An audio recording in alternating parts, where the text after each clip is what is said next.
এবার আমারটা দিয়ে দেবো।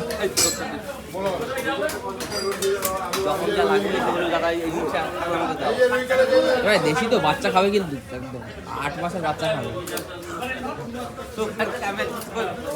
আমি তো কি বললাম শিং মাগুর যখন যা লাগবে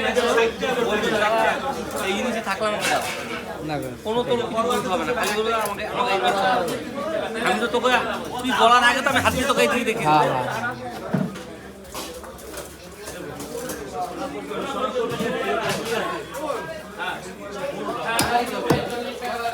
হ্যাঁ দেখ অনেক গাছের দাম শুনে জবাব চায়, এই বড়টা হয়তো কম দামে ছোটটা হয়তো বেশি দাম কেন, তখন আরো কিছু একটা করতে থাকতে পারে না, তার সামনে কোনো কথা বলা যায় না। তাই বললাম যখন কিছু লাগবে এই বলে দাদা এই জিনিসটা আছে থাকলে ভালো হলে দিলাম। ঠিক আছে, কেমন লাগে পরে বলবো। হ্যাঁ